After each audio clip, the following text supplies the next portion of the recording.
प्यारे बच्चों नमस्कार। मैं अचीवर्स एकेडमी से विकास कुमार साइंस के वीडियो लेक्चर में आपका स्वागत करता हूं।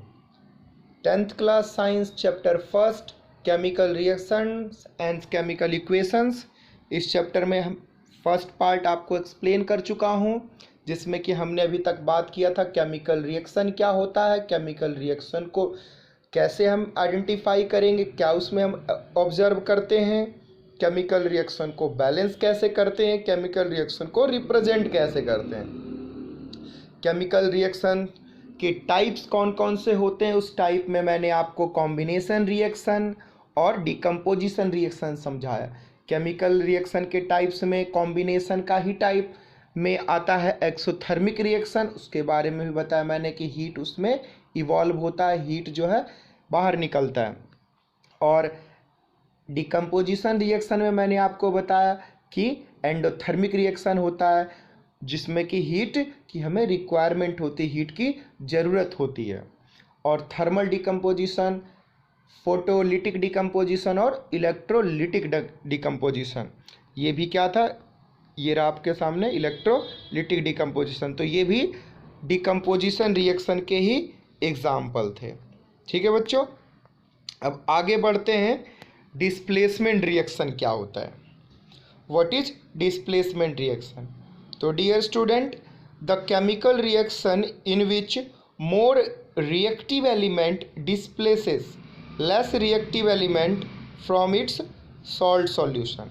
देखिए, वह किसी कंपाउंड में से, यानी सॉल्ट सॉल्यूशन को ही कंपाउंड कहते हैं, किसी कंपाउंड में से कोई अगर मोर रिएक्टिव एलिमेंट आ जाए तो उसके आयन को वो डिस्प्लेस करा देता है। ठीक है, वही लिखा chemical reaction in which more reactive element displaces less reactive from its salt. तो लेस रिएक्टिव एलिमेंट को क्या करा देता है, उसके आयन से डिस्प्लेस करा देता है। जैसे कॉपर सल्फेट जो है कंपाउंड है, सॉल्ट का कंपाउंड है, ठीक है, सॉल्ट सॉल्यूशन है। इस सॉल्ट में, कॉपर सल्फेट में आयरन का नेल या आयरन की जो है लोहे की कील डाल दी जाती है। अब आपको ये पता होगा कि आयरन जो है वो कॉपर से अधिक यानी मोर रिएक्टिव है। अब आयरन जो कि मोर रिएक्टिव है, आयरन जो कि मोर रिएक्टिव है, अधिक रिएक्टिव है, अधिक क्रियाशील है, इस वजह से कॉपर को उसके सॉल्ट सॉल्यूशन से डिस्प्लेस कर देता है और न्यू कंपाउंड या न्यू सॉल्ट फॉर्म हो जाता है आयरन सल्फेट, और कॉपर जो है वो अलग हो जाता है। यही इसके एक्सप्लेनेशन है। The iron nail become brownish in colour by the deposition of copper. Copper जो है वो आयरन नेल के ऊपर डिपोजिट हो जाता है, इस वजह से आयरन नेल जो है ब्राउनिश कलर का हो जाता है, भूरे रंग का। ठीक है, और कॉपर सल्फेट का जो सॉल्यूशन ब्लू कलर का वो पहले से था, वो चेंज हो जाता है ग्रीनिश यानी ग्रीन कलर में चेंज हो जाता है due to the formation of iron sulphate. ठीक है, जिसको फेरस सल्फेट कहोगे। ठीक है, FeSO4 is called ferrous sulphate. So this reaction is called displacement reaction because more reactive element displaces the less reactive element from their salt solution or from their compound। ठीक है, एक और example है zinc और copper sulphate का ही है। तो copper से यहाँ पर जिंक भी मोर रिएक्टिव है, और जिंक कॉपर से रिएक्टिव होने की वजह से कॉपर को कॉपर के कंपाउंड से क्या करेगा, डिस्प्लेस करा देगा। तो जिंक जो है सल्फेट बन गया, यानी जिंक सल्फेट, न्यू कंपाउंड क्या फॉर्म हुआ, जिंक सल्फेट। तो यहाँ पर भी डिस्प्लेसमेंट हुआ है किसका, कॉपर का, और कॉपर का प्लेस किसने ले लिया, जिंक। ऐसा क्यों हुआ, क्योंकि जिंक जो है मोर रिएक्टिव है। तो बच्चों, इस तरह के रिएक्शन को डिस्प्लेसमेंट रिएक्शन कहते हैं। I hope you understand. अगले टाइप ऑफ रिएक्शन में देखते हैं डबल डिस्प्लेसमेंट रिएक्शन। बच्चों, डबल डिस्प्लेसमेंट रिएक्शन जो है reaction in which new compounds are formed by mutual exchange of ions between two compound. यहाँ पर क्या होगा, दो कंपाउंड होंगे, यानी दो सॉल्ट फॉर्मेशन या सॉल्ट सॉल्यूशन कह सकते हो, ठीक है। सल्फेट भी अपने आप में एक सॉल्ट सॉल्यूशन ही होता है। तो ये दो सॉल्ट हैं और ये दो कंपाउंड कह सकते हो। इनमें क्या होगा कि इनके आयंस में एक्सचेंज होगा। अगर ध्यान से यहाँ पर आप देखें तो आपको देखने को मिलेगा, देखिए इस रिएक्शन में इन दोनों रिएक्टेंट में देखिए यहाँ पर बच्चों जो सल्फेट है वो बैरियम के ऊपर आ जाएगा और ये जो क्लोराइड है वो सोडियम के ऊपर चला जाएगा। तो बैरियम सल्फेट बन गया और सोडियम क्लोराइड बन गया। पहले क्या था, सोडियम सल्फेट और बैरियम क्लोराइड। जब इन दोनों को आपस में रिएक्ट करवाया गया, यानी रिएक्शन करवाया गया, दोनों को एक टेस्ट ट्यूब में डाल करके इसको सेक किया गया, तो जो है बैरियम सल्फेट फॉर्म हो गया और सोडियम क्लोराइड। अब यहाँ पर हुआ क्या है कि डबल रिएक्शन हुआ। क्यों डबल रिएक्शन हुआ? क्योंकि म्यूचुअल एक्सचेंज हुआ है आयंस का, ठीक है। सल्फेट देखो आयन का एक्सचेंज हुआ ना, सल्फेट क्लोराइड के जगह पे चला गया और क्लोराइड जो है वो सल्फेट के जगह पर आ गया। तो ये डबल एक्सचेंज हुआ, इसीलिए इसको डबल डिस्प्लेसमेंट रिएक्शन कहते हैं। तो ठीक है, उम्मीद है आपको समझ में आया होगा।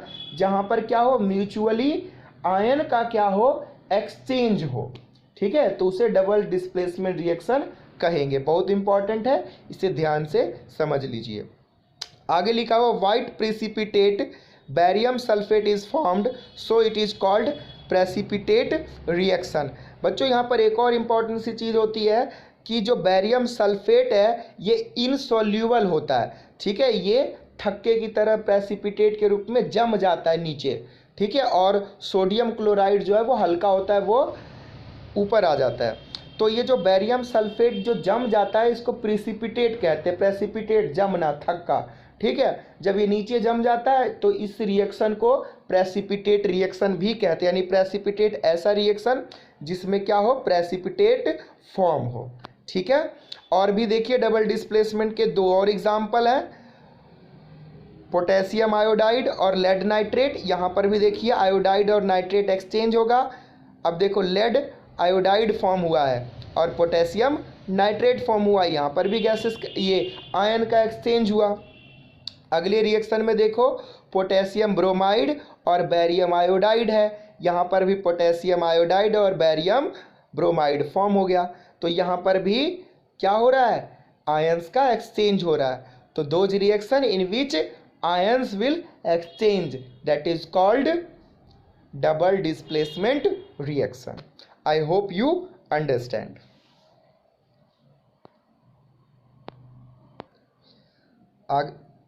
आगे बढ़ते हैं इस चैप्टर में। अगला टॉपिक है oxidation and reduction. Oxidation the addition of oxygen to reactant और the removal of hydrogen from the reactant. देखिए रिएक्टेंट में अगर ऑक्सीजन ऐड हो जाए या उससे हाइड्रोजन क्या हो जाए, रिमूव हो जाए, तो ऐसे रिएक्शन को ऑक्सीडेशन रिएक्शन कहेंगे। एग्जाम्पल में देखो carbon plus oxygen gas, arrow form क्या हुआ, प्रोडक्ट कार्बन डाइऑक्साइड। तो ये आसानी से, बहुत आसानी से आप देख सकते हो कि इसमें ऑक्सीजन क्या हुआ है, ऐड हुआ है, सॉरी ऑक्सीजन क्या हुआ, ऐड हुआ है। तो ऑक्सीजन के एडिशन के वजह से ही इसको क्या कहेंगे, ऑक्सीडेशन रिएक्शन कहेंगे। ये एक कॉम्बिनेशन रिएक्शन भी है, तो कोई एक रिएक्शन, एक से ज़्यादा टाइप की रिएक्शन हो सकता है, ठीक है। आगे एग्जाम्पल देखो, कॉपर का ऑक्सीजन के साथ रिएक्शन हुआ, कॉपर ऑक्साइड फॉर्म हुआ, यहाँ पर भी क्या हुआ, ऑक्सीजन का एडिशन हुआ है। जब ऑक्सीजन ऐड हुआ तो ये भी क्या कहलाएगा, ऑक्सीडेशन रिएक्शन कहलाएगा, ठीक है। आगे है कॉपर ऑक्साइड हाइड्रोजन गैस। देखो कॉपर का ऑक्सीजन हाइड्रोजन पर चला गया, तो हाइड्रोजन पर क्या हुआ, ऑक्सीजन का एडिशन, तो यहाँ पर भी ऑक्सीजन ऐड हुआ है, ऑक्सीजन जुड़ा है, तो ये भी क्या कहलाएगा, ऑक्सीडेशन रिएक्शन। तो ये तीनों ही रिएक्शन में ऑक्सीजन जुड़ रहा है, ऑक्सीजन ऐड हो रहा है, इसलिए ये एक ऑक्सीडेशन रिएक्शन है। कुछ और भी एग्जाम्पल हो सकते हैं जहाँ पर जो है हाइड्रोजन क्या होगा, उससे रिमूव हो रहा होगा, तो भी वो ऑक्सीडेशन रिएक्शन होगा, ठीक है। आगे बढ़ते हैं। Reduction reaction. देखिए बच्चों, ऑक्सीडेशन आपको समझ में आया। अब रिडक्शन देखिए क्या होता है। देखिए ऑक्सीडेशन और रिडक्शन भी ये रिएक्शन ही है, ठीक है, इसलिए मैं बार बार रिएक्शन बोल रहा हूँ, बाकी आप नॉर्मली ऑक्सीडेशन एंड रिडक्शन बोल सकते हो। देखो रिडक्शन में क्या होगा, एडिशन ऑफ हाइड्रोजन होगा और रिमूवल ऑफ ऑक्सीजन होगा, जस्ट ऑक्सीडेशन के अपोजिट।